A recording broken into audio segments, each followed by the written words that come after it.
অন্তর খুলে ইখলাসের সাথে আমিও বলছি, আপনারাও বলেন আলহামদুলিল্লাহ।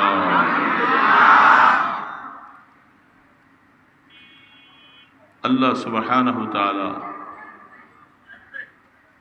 তিনি এই মজলিসের আশপাশে অনেক রহমতের ফেরেশতাদেরকে নিয়োজিত করে রাখছেন। আমরা মানুষ কম বা বেশি, চলে গেছে সারাদিনের প্রোগ্রাম, অল্প সময় কয়েকটা কথা, কিন্তু আমাদের আশপাশে অগণিত অসংখ্য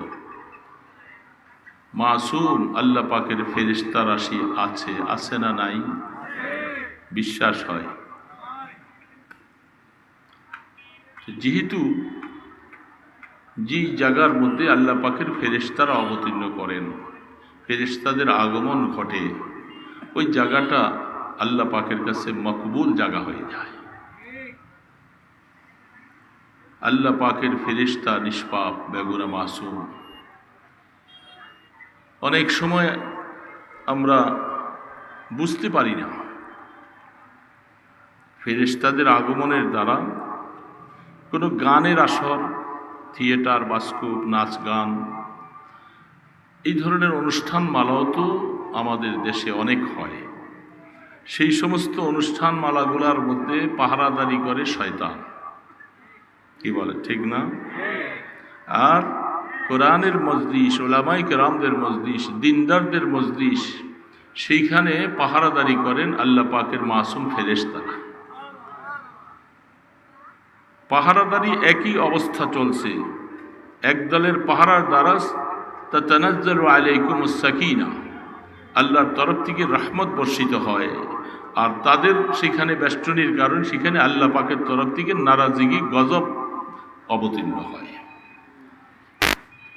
দুটোই পার্থক্য করা দরকার। এটা পার্থক্য সবাই করতে পারে না। এটা করতে পারবে কারা? ঈমানদারেরা। তাও সকল ঈমানদার না। যারা ওই সমস্ত অনুষ্ঠানের মধ্যে অংশগ্রহণ করে তাদের মধ্যে অনেকে আমরা মোমেন বলে দাবি করি, এমন লোক আছি না? কে বাবা বলেন, আছে না নাই? ওনারাও মোমেন, নিজকে মোমেন বলে দাবি করছি, কিন্তু আমি যে অনুষ্ঠানে যোগদান করছি সেই অনুষ্ঠানের উপরে আমার আল্লাহ পাকের নারাজগি, আল্লাহর হাবিবের নারাজগি। যেখানে গান হয়, যেখানে নর্তকীদের নাচ হবে, যেখানে বিভিন্ন রকমের বাদ্যযন্ত্র চলবে, ওগুলি আল্লাহ পাকের তরফ থেকে নিষেধ করা হয়েছে, হারাম ঘোষণা দেওয়া হয়েছে। তো সেই অনুষ্ঠানে যারা সম্পৃক্ত থাকবে, ঈমানদার দাবিদার, তাদের ঈমানের হালাত, ওনাদের আমাদের হালাত কি? এই জন্য অনুষ্ঠান দেখলেই শুধু হবে না, দেখতে হবে তার শ্রেণীবিন্যাস বোঝা লাগবে। এই জন্য আল্লাহ সুবহানাহু ওয়া তাআলা আমাদেরকে যেন মওত পর্যন্ত ঈমানের হক আদায় করে চলার তৌফিক দান করে। ঈমানের একটা হক আছে। ঈমানটা কেমন হতে হবে, কোন ঈমানের উপরে পুরস্কার হবে? বাবা, বড় মাঝে মধ্যে বড় নিজকে নিজে আফসোস লাগে। যারা আমরা এখানে আছি, মাইকের আওয়াজ যাচ্ছে, এবং বিভিন্ন সময় অনেক বড় বড় মজমার মধ্যে আমরা বসি, শুনি, দীর্ঘ সময় কোরআন হাদিসের আলোচনা শুনলাম, কিছু দান ও খায়রাত করেছি। আল্লাহ সুবহানাহু ওয়া তাআলা কোরআন শরীফের মধ্যে একটা ঘোষণা দিয়েছেন, যারা আমরা এখানে বসছি আমাদের সকলের এই কথার উপরে 16 আনায় বিশ্বাস আছে যে আমরা সকলে একদিন থাকব না। ঠিক না ব্যাঠি? 2 নম্বরই ভাবে কেউ এই কথাকে অস্বীকার করার কোনো জো নাই। পৃথিবীতে আমরা থাকব না, চলে যাব সবাই। যাওয়ার সময় আমার জীবনের 15 বৎসর বয়স থেকে নিয়ে মৃত্যু পর্যন্ত কোথায়, কোন দিন, কি কাজ করেছি, সমস্ত কাজগুলি লিপিবদ্ধ হচ্ছে কি হয় নাই? আরে বাবা বলুন একটু সময়। তাফসীরের মধ্যে লিখছেন, ওই দিনও দেখছিলাম তাফসীর দেখতে দেখতে যে আমল নামাগুলি যার মধ্যে আমার আপনার জীবনের সব কথা, এই যে আমি কথা বলতেছি, এক একজন লম্বা লম্বা অনেক সময় কথা বলে, আমরা দেখতেছি সমস্ত কথাগুলি মা ইয়ালফিজু মিন কাউলিন ইল্লা লাদাইহি রাকিবুন আতীদ। আল্লাহ পাক বলছেন তুমি যা কিছু কাউল বলো সবগুলি সংরক্ষণ করে রাখা হয়। এটা কোরআন শরীফের আয়াত। মা ইয়ালফিজু মিন কাউলিন, তানবিনে তানকিরি বলা হচ্ছে যেই কোনো কথা আমি আপনি বলবো, বাজার হাট বাজার বন্ধু বান্ধবের সাথে অনেক প্রয়োজনীয় কথাবার্তা বলি। তাফসীর সূক্ষ্ম একটা সুন্দর কথা লিখছেন,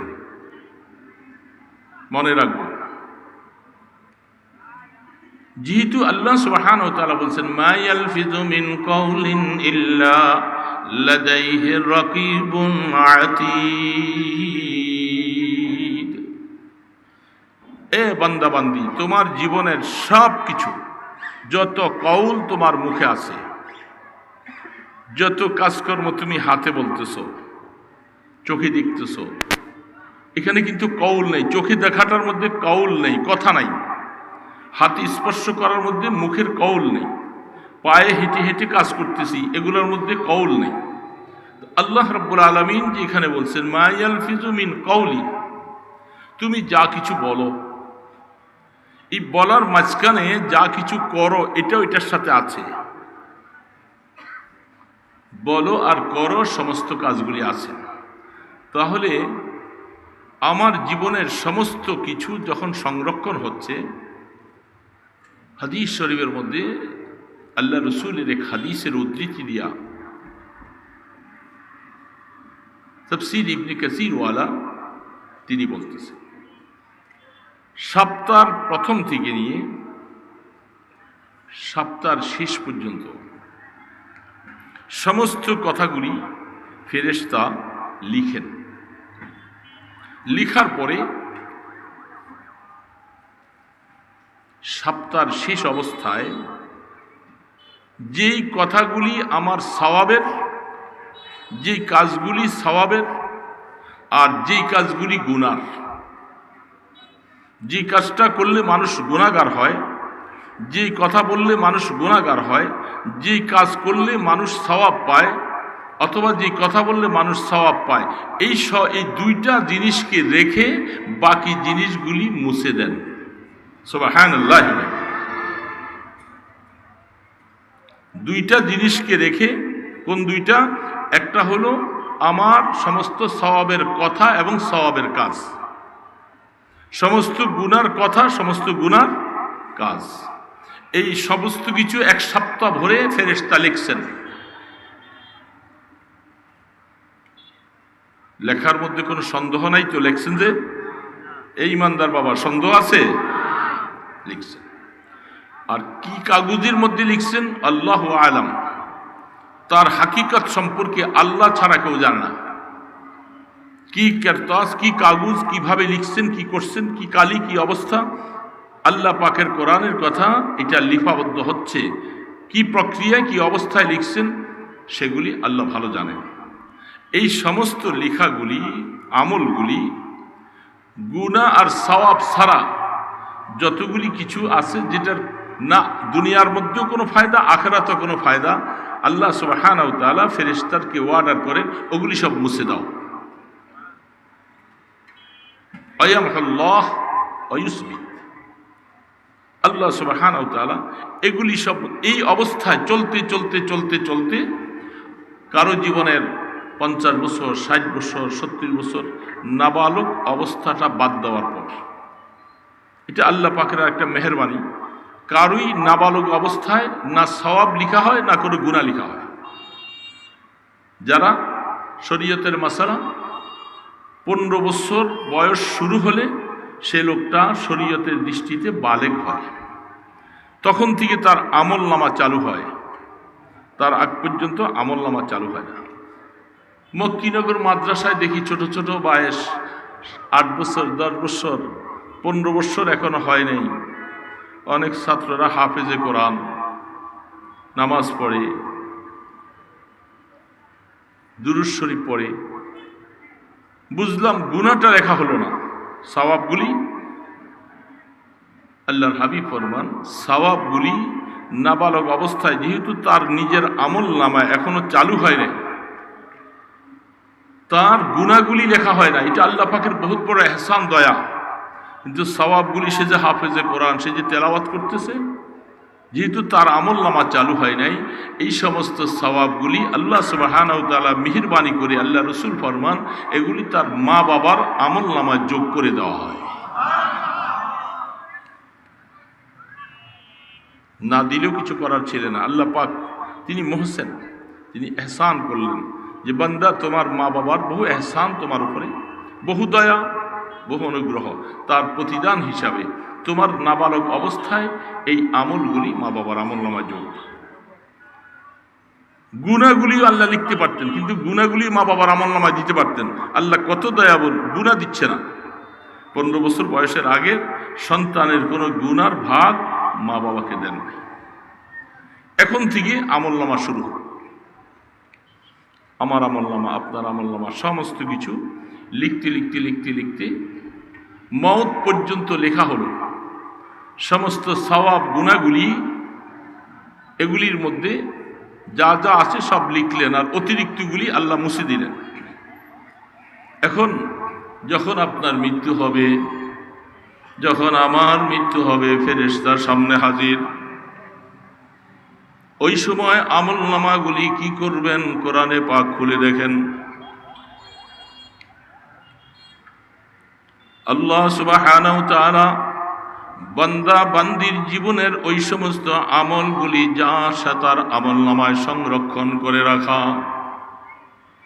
সমস্ত আমল নামাগুলি মুর্দারের সাথে কবরের মধ্যে দাফন করে দেওয়া হয়। ওয়া কুল্লা ইনসানিন আলজামনাহু তাইরাহু ফি উনুকিহি ওয়া নুখরিজু লাহু ইয়াওমাল কিয়ামাতি কিতাবান ইয়ালকাহু মানশুরা ইকরা কিতাবাক কাফা বিনাফসিকাল ইয়াওমা আলাইকা হাসিবা।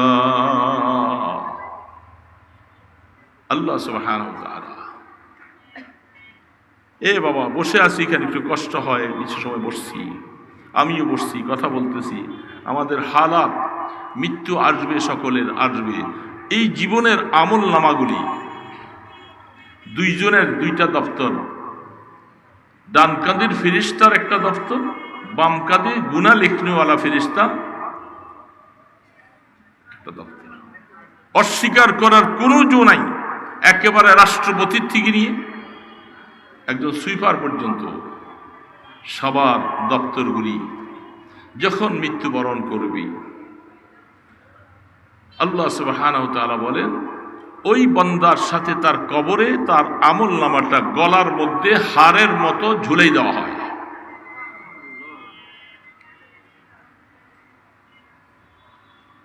আমি তো বলতেছি, আপনারা শুনতেছেন, এটার হাকিকতের ভিতরে একটু খেয়াল করলে আকল হয়রান হয়ে যাওয়ার কথা, দানা পানি সব বন্ধ হয়ে যাওয়ার কথা। যে আমি চলতেছি, ফিরতেছি, চলাচল করতেছি, কি আমল করলাম, আল্লাহকে কি সন্তুষ্ট করলাম, আখিরাতের জন্য কি তৈরি করলাম। আমি মাইকের সামনে বলতেছি, আমি যেরকম মাসউল, আপনিও মাসউল, আপনাকেও প্রশ্ন হবে, আমাকেও প্রশ্ন হবে। একেবারে যত মুহাদ্দিস, মুফতি, আল্লাহওয়ালা, পীর, মাসায়ে বুজুর্গ, কেউ তো বাদ নাই, সকলকে প্রশ্ন হবে। সকলের আমল নামার দপ্তরটা গলার মধ্যে ঝুলাই দেওয়া হবে, এটা নিয়ে কবরে আমাকে শোয়াই দেওয়া হবে। এটা সারা কবরে যাওয়ার কোনো গতি নেই। যখন আমি কবরের মধ্যে এইভাবে যাব,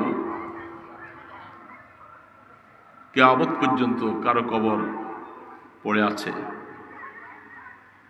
যখন কিয়ামতের ময়দানে ইসরাফিল আলাইহিস সালাতু ওয়াস সালাম সিংহা ফু দিবেন, সমস্ত মানুষ কবর থেকে উঠে আমল নামাটা গলার মধ্যে ঝুলানো অবস্থায় ময়দান হাসরে ধরতে থাকবে।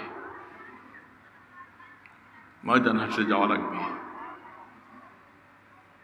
সেই সময় আমল নামা সামনে যাওয়ার পরে আল্লাহু আকবার, 50,000 বৎসর হোক আর যত বৎসর হোক, কোরআনে 2 রকমের আয়াত বলছেন।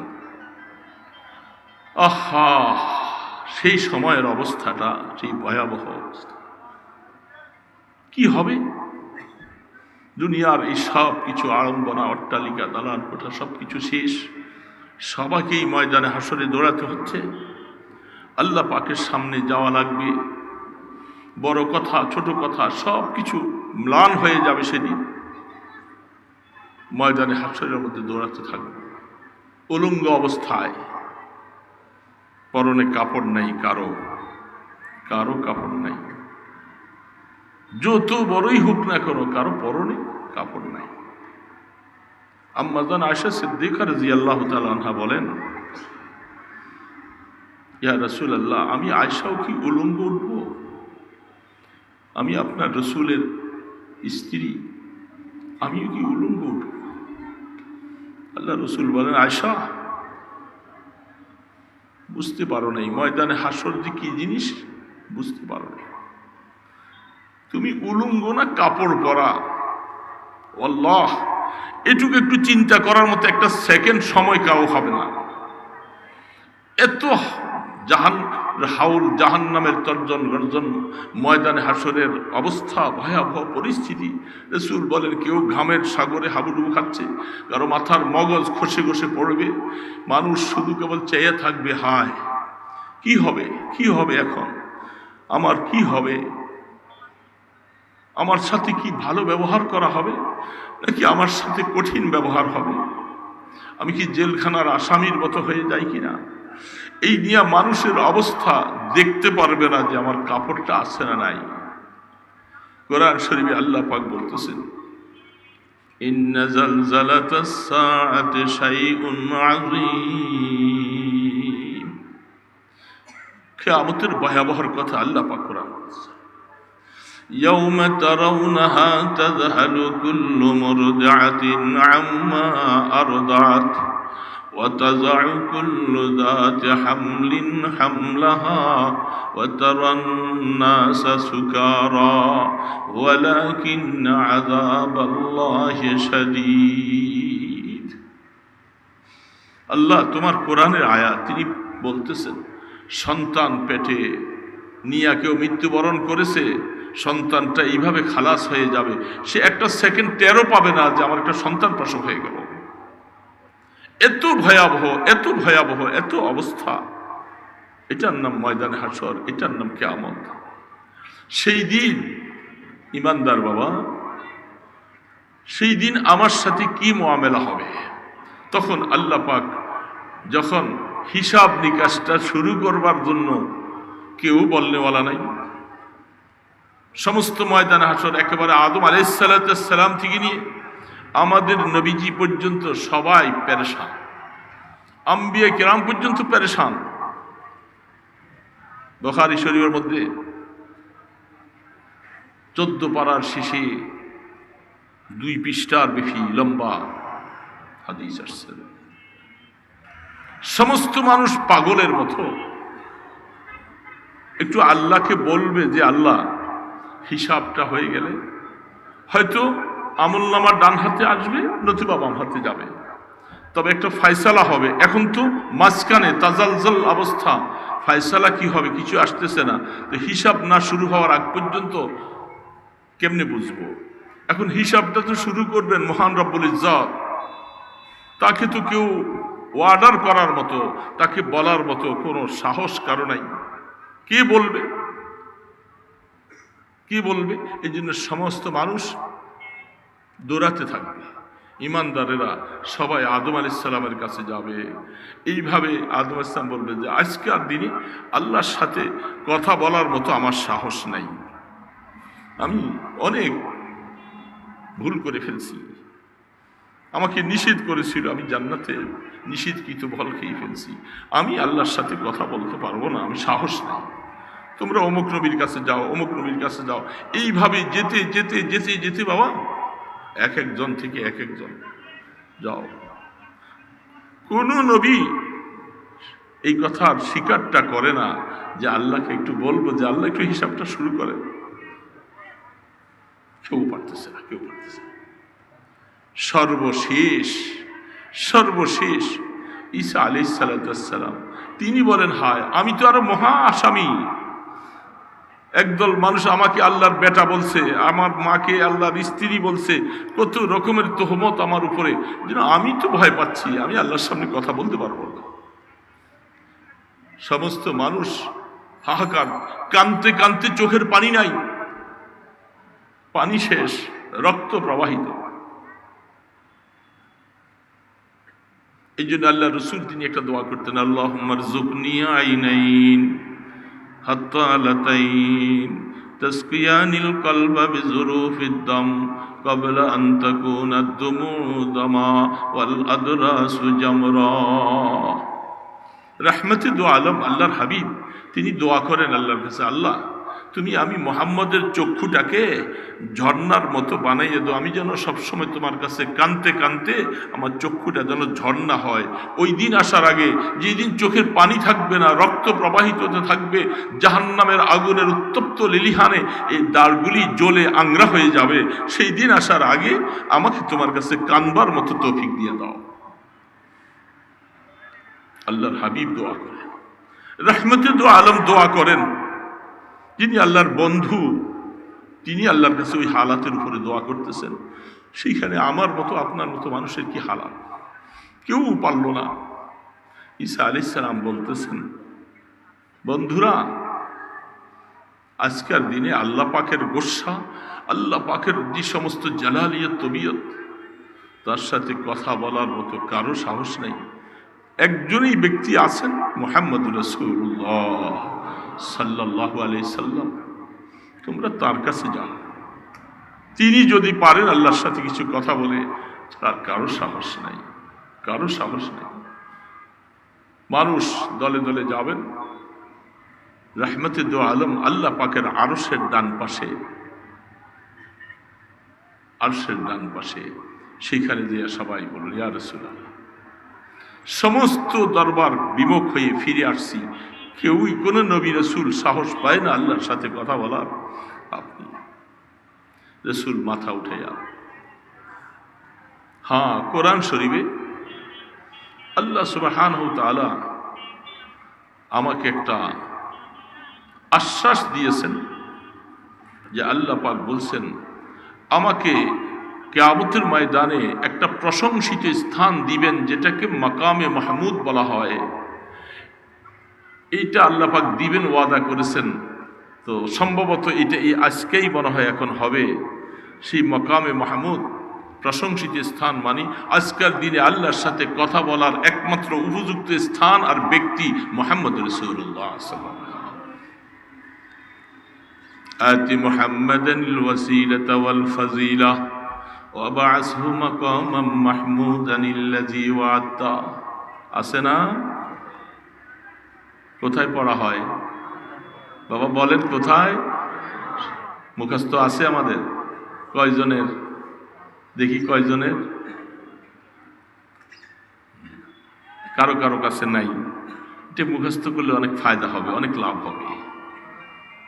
কারণ আল্লাহ রসুল বলছেন, উম্মত আজান হবে, আজানের জবাব দাও, জামাতে শরীক হও, আর এই দোয়াটা পড়ো। যে উম্মত আমাকে আল্লাহর পাকের কাছে ওসিলা মাকামে মাহমুদ পাওয়ার জন্য এইভাবে দোয়া করলো, তুমি দোয়া না করলেও আমি পাবো, কিন্তু আমাকে আল্লাহ পাক তোমার দোয়ার ওসিলায় তুমি লাভবান হয়ে যাইবা। তোমাকে আল্লাহ সুবহানাহু ওয়া তাআলা বলছে, আল্লাহ আপনার বন্ধুকে আপনি মাকামে মাহমুদ দেন। আল্লাহ পাক সেই মাকামে মাহমুদ আমাকে আজকে দিবে ময়দান হাসরে। রসুল মাথা উঠাইয়া বলবেন, আল্লাহ আপনি বলছেন আজকের দিনে কথা বলার অধিকার কারো নাই, আপনি যাকে অধিকার দিবেন সেই কথা বলতে পারবে।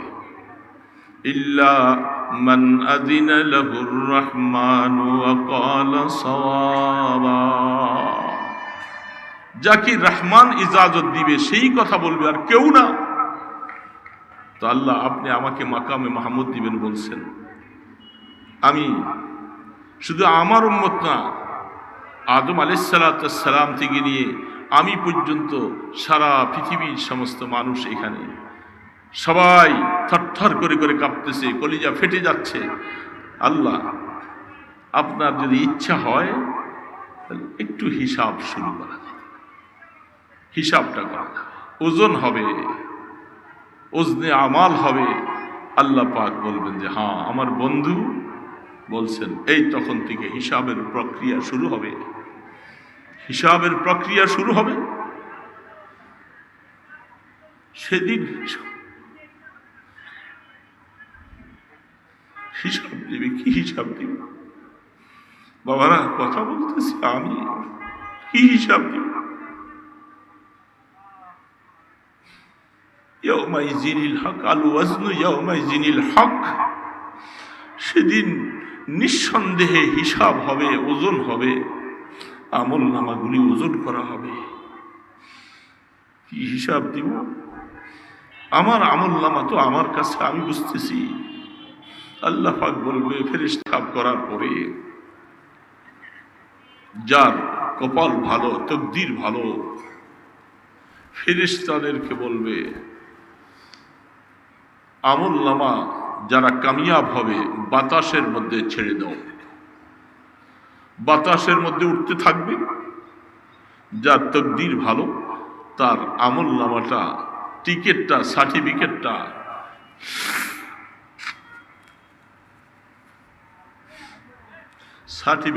ডান হাতে আইসা পড়বে, ডান হাতে আইসা পড়বে। যার আমল নামা, সার্টিফিকেট, টিকিট ডান হাতে আসবে, ওহ সেদিন তার আওয়াজ, তার খুশি, তার আনন্দ। এটাই আল্লাহ পাক বলছেন। আমি আয়াতটুকুই পড়েছিলাম, وَأَمَّا مَنْ أُوتِيَ كِتَابَهُ بِيَمِينِهِ وَأَمَّا مَنْ أُوتِيَ كِتَابَهُ بِيَمِينِهِ فَسَوْفَ يُحَاسَبُ حِسَابًا يَسِيرًا। আল্লাহ পাক বলছেন, গোলাম, যদি আমল নামাটা ডান হাতে পড়বে, দেওয়া হবে আল্লাহ পাকের তরফ থেকে, কুদরতি ভাবে বাতাস থেকে আমল নামাটা, কেউ দেনেওয়ালা নাই, ডান হাতে আইসা পড়ে যাবে। আল্লাহ পাক বলে তার কোনো হিসাবের কড়াকড়ি নাই, কোনো কিছু নাই, আসবে। বান্দা, তুমি আজকের দিনে ফার্স্ট ডিভিশনে পাস, লেটার, তুমি জান্নাতের সার্টিফিকেট পাইয়া গেছো, খুশিতে বাগবাগ হবে। ওয়ুজুহু ইয়াউমাইযিন মুসফিরা যাহিকাতুম মুস্তাবশিরা। আল্লাহ পাক বলে সেদিন তাদের চেহারা কি পূর্ণিমার চাঁদের মতো, কি ঝলক দিতে থাকবে, তারা খুশিতে বাগবাগ। আর জান্নাতের টিকিট পাচ্ছে, এর থেকে বড় আর উপকার আর খুশির কথা কি হতে পারে, যে জান্নাতের টিকিট হাতে আসছে। ওয়ুজুহু ইয়াউমাইযিন মুসফিরা যাহিকাতুম মুস্তাবশিরা ওয়ুজুহু ইয়াউমাইযিন আলাইহা গাবারাতুন আলাইহা। আহা, এত ভুলে গেছি তোর। আর আরেক দল নাফরমান, নাফরমান আমল নামা বাম হাতে আসবে। বাম হাতেও শুধু এমনি নয়, বাম হাতটা এইভাবে ব্যাখ্যা করে কলিয়া ভিতর দিয়া পিছন দিয়া ফিরে দেবে, পিছনে আমল নামাটা আইসা পড়বে। আর তখন তারে বলবে, এই নাফরমান, আমল নামা তো তোমার বাম হাতে আসছে, আমল নামা পড়, পড়ে দেখো আমি আল্লাহ কি তোমার উপরে জুলুম করেছি, না তুমি আসলে অপরাধী, তুমি একটু দেখো আমল নামা।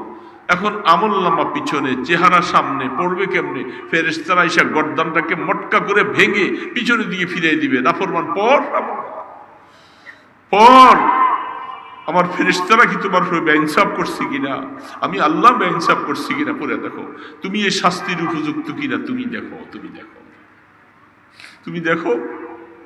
কোফা, আহা বাবা, সেই দিনটা আমল নামাটা ডান হাতে পাবো কি পাবো না, এই চিন্তা তার দিলের ভিতরে ঢুকে সে আবার নাফরমানি করে, সে আল্লাহকে নারাজ করে কেমনে, সে কেমনে নামাজ না পড়ে, সে কেমনে গুনাহ করে, যার সামনে এই আমলনামার কথা রয়ে গেছে, ডান হাতে আসবে না বাম হাতে আসবে, সে কি করে অহংকারী হবে, সে কি করে বড় নিজকে দাবি করবে। সব সময় নতজানু হইয়া আল্লাহ পাকের কাছে অপরাধী বলে সব সময়, যেহেতু আমার জিম্মাদারি, আমাকে আমার আল্লাহর সাথে মামেলা সাফ করতে হবে, গুনাহ মাফ করাইতে হবে, এটা আমার কাজ, আমি ভুল করে ফেলছি। আমি আল্লাহ পাকের কাছে কেমনে বললে, কিভাবে চাইলে, কিভাবে কাজ করলে আল্লাহ একটু মায়ার নজর দিবেন, আমাকে মাফ করবেন, এটার জিম্মাদারি আমার, এটার জিম্মাদারি আপনারটা আপনার, এই জিম্মাদারি অন্য কারো না, নিজের জিম্মাদারি আমার। আমি ভুল করেছি, আমি মাফ নিতে হবে তার থেকে। এই জন্য বন্ধুরা, দোস্তরা, কথা শেষ, আমরা সবাই ওই যাত্রী, সেইখানে আল্লাহ যেন আমাদের সাথে মুআমালা কঠিন না করেন, আল্লাহ যেন একটু দয়া করে আমাদেরকে মাফ করে দেন। এই সমস্ত এই ওয়াজ নসিহত, মাদ্রাসা, মসজিদ, এত পেরেশানি কেন? এই উম্মতকে কি করে বলে বলে বুঝাই, আসুন আমরা সবাই মিলে আমরা আল্লাহ পাকের রহমতের রশি ধরি, কোনোভাবে পার পাওয়া যায় কিনা, নতুবা কোনো উপায় নেই। বাবা, দুনিয়ার যার মনে যা চায় তুমি করো, করতে থাকো, কিন্তু সেদিন যদি ধরা পড়ে যায় তাহলে আমার সব বরবাদ হয়ে যাবে। এই জন্য আল্লাহ সুবহানাহু ওয়া তাআলা মেহেরবানি করে আমাদেরকে যেন ওই দিন রুসওয়া না করেন। এই জন্য হাজী ইমদাদুল্লাহ মুহাজ্জিরে মক্কি রহমতুল্লাহ আলাইহি, রশিদ আহমদ গাঙ্গুহি রহমতুল্লাহ আলাইহি লিখছেন তাজকিরায়ে রশিদে, হযরত বাইতুল্লাহ ঘরের সামনে সেজদায় দিয়ে শুধু বারবার করে কাঁদতেছে, ইয়া ইলাহি বান্দারা রুসওয়া মকুন, ইয়া ইলাহি বান্দারা রুসওয়া মকুন, গর্বদম মনসির।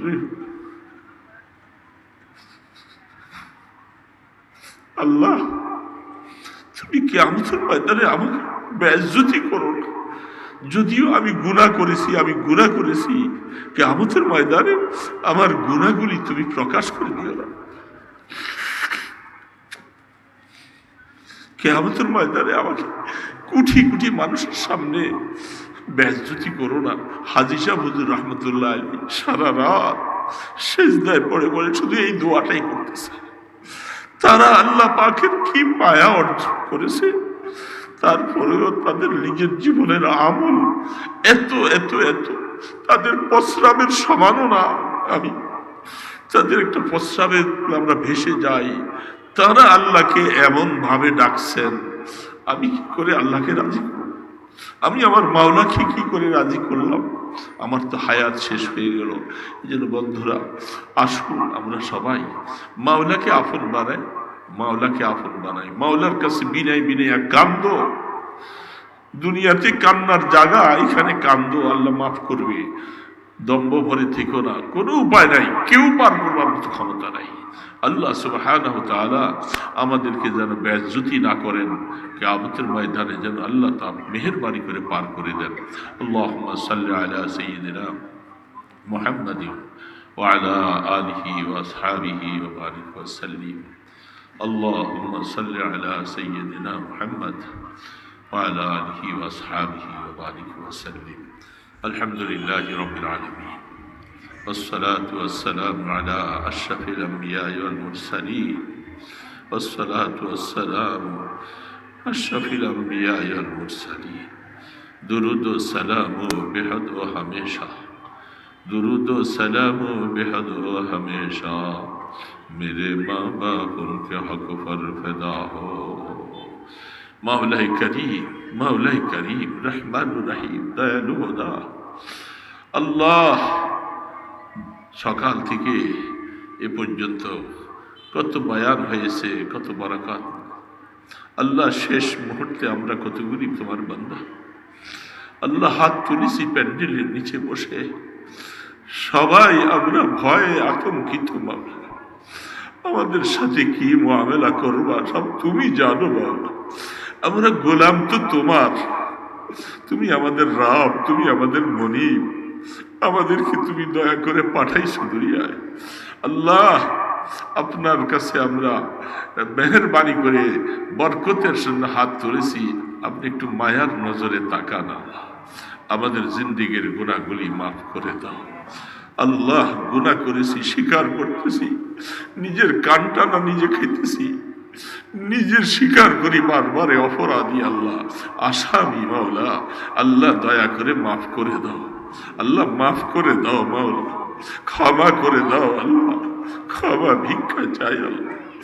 আমাদের সাথে রাগ করো না মাওলা, আমাদেরকে বেমান বানাইয়া কবরে নিও না আল্লাহ। মৌতের সময় আমাদেরকে ভুলে যাইও না, মৌতের সময় রহমতের মৌত দিও আল্লাহ। কবরের মধ্যে আমলনামা গলায় ঝুলাইয়ে দেওয়া হবে আল্লাহ। আমলনামার সমস্ত গুনাহগুলি মুছে দাও মাওলা আল্লাহ, গুনাহগুলি মুছে দাও মাওলা আল্লাহ। তুমি তো বলছো ইন্নাল হাসানাত ইউযহিবুনা সাইয়্যাত যালিকা যিকরা লিয-যাকিরিন। আল্লাহ গুনাহগুলি দয়া করে নেকের উসিলায় মিশাইয়া দাও আল্লাহ। ইয়া আল্লাহ, কবরে নিয়ে আমাদেরকে বেইজ্জতি করেন না আল্লাহ। কিয়ামতের ময়দানে আমলনামাটা দয়া করে একটু ডান হাতে দিও গো মাওলা, আমলনামাটা ডান হাতে দিও মাওলা। মাওলা জাহান্নামের বেড়ি যেন হাতে না লেগে যায় মাওলা। ও রহমানুর রহিম আল্লাহ, কেমনে বললে তোমার মায়া লাগবে সেই ভাষা তো শিখি নাই বাবু, শুধু মেসকিনের মতো হাত তুলতে শিখছি বাবু। হাত দুইটা উঠাইছি, এটাও আমাদের ক্ষমতার দ্বারা উঠাই নেই আল্লাহ। আল্লাহ তুমি হুকুম করেছো দেখে উঠাইতে পারছি আল্লাহ। সবাইকে মাফ করে দাও ইয়া আল্লাহ, মাফ করে দাও। আমাদের দেশের সমস্ত মুসলমানদেরকে মাফ করে দাও। সবাইকে আপনি দয়া করে হেদায়েত দিয়ে দেন, জিন্দা মুর্দা সবাইকে মাফ করে দেন। রাসূলের উম্মতকে আপনি মেহেরবানি করে দয়া করে মাফ করে দেন আল্লাহ। এই মক্কিনগর মাদ্রাসা কবুল করো ইয়া আল্লাহ, মক্কিনগর মাদ্রাসা কবুল করো ইয়া আল্লাহ। আমার এই পুত্রাগুলি দীর্ঘদিন জেলখানায় ছিল, তারা কত নির্যাতিত অবস্থায় ছিল আল্লাহ। মেহেরবানি করে তাদেরকে তুমি উদ্ধার করেছো, সামনে আর কোনো মুসিবত তুমি দিও না আল্লাহ। ইয়া আল্লাহ মুসিবত দিও না ইয়া আল্লাহ। আয় আল্লাহ, যারা অন্যায় করে জুলুম করেছে আল্লাহ তাদেরকে হেদায়েত দিয়ে দাও আল্লাহ, হেদায়েত দিয়ে দাও আল্লাহ। আমরা তাদেরকে কোনোদিন বদদুয়া করবো না, এরা ভুল করেছে তাদেরকে হেদায়েত দিয়ে দাও আল্লাহ, হেদায়েত দিয়ে দাও আল্লাহ। উলামায়ে কেরামের মহব্বত দিলে দিয়ে দাও আল্লাহ, ইলম উলামার মহব্বত দিলে দিয়ে দাও আল্লাহ। ইয়া আল্লাহ আল্লাহ, এখানে সুন্দর তোমার বেহেশতের বাগান হয়েছে মধুপুরে পিসাব আল্লাহ, তাকে তুমি সুস্থতার সাথে হায়াত দাও আল্লাহ, সুস্থতার সাথে হায়াত দাও আল্লাহ। দীর্ঘদিন অত্যন্ত পেরেশানিতে ছিল আল্লাহ, ছেলেগুলি নির্যাতিত অবস্থায় ছিল, যার কারণে শান্তিতে দুটা খানাও খেতে পারে নাই আল্লাহ। তুমি তার হালাতের উপরে রহম করো ইয়া আল্লাহ। আয় আল্লাহ, জাগা যিনি মোতাল্লি আল্লাহ, তিনি দোয়া চেয়েছেন আল্লাহ, তাকে সুস্থতার সাথে হায়াত দান করো। আয় আল্লাহ, হাজী জালালউদ্দিন সাহেব আল্লাহ মেহেরবানি করে তার সমস্ত নেক মাকাসদগুলি পুরা করে দাও। তার দ্বারা তুমি দিনের কিছু কাজ নিও আল্লাহ। যারা তোমার দিনকে এত ভালোবাসছে আল্লাহ, কিয়ামতের ময়দানে তাদেরকে তুমি একটু ভালোবাসা দিও। এই মজমার মধ্যে যারা এ পর্যন্ত নিজের সামর্থ্য অনুযায়ী দান খয়রাত করেছেন, সময় দিয়েছেন, কোরবানি দিয়েছেন আল্লাহ, একটা না একটা উসিলা করে আমাদেরকে তুমি মাফ করে দিও। আমাদের তো কোনো আমল নাই, শুধু একটা উসিলা তোমার কাছে পেশ করতে পারি মতো এমন একটা আমল আমাদেরকে নসিব করে দাও ইয়া আল্লাহ। আমাদের দেশের উপরে রহমত নাজিল করো, গজব দিয়া দেশটাকে হালাক করে দিও না আল্লাহ। আল্লাহ, আমরা তোমার গজবকে ভয় করি আল্লাহ। আল্লাহ, আমাদের রিজিকের কষ্ট দিয়ে আমাদেরকে মাইরো না মাওলা। আল্লাহ, প্রত্যেকের রিজিকের মধ্যে অসাদ দান করে দাও ইয়া আল্লাহ। দয়া করে মেহেরবানি করে আল্লাহ আপনার হাবিবের দরবারে কোটি কোটি দুরুদ সালামের হাদিয়াগুলি পৌঁছে দাও আল্লাহ। রওজায়ে আতহারে আমাদের অন্তর নিংড়ানো ভালোবাসার দুরুদ সালাম পৌঁছে দাও। ছাত্র উস্তাদ সবাইকে কবুল করো, সবাইকে সহি ইলম হাসিল করার তৌফিক দাও। সকলের সিনাকে তুমি হিদায়াতের মারকাজ বানাইয়া বাড়িয়ে দাও, মারিফতের দৌলত দান করো। আল্লাহ আপনার ইসমে আজমের উসিলায় আমাদের দোয়াগুলি কবুল ফরমাও। সাল্লাল্লাহু তাআলা আলা খায়রি খালকিহি মুহাম্মাদ ওয়া আলা আলিহি ওয়া আসহাবিহি আজমাইন বিরহমাতিকা ইয়া আরহামার রাহিমিন।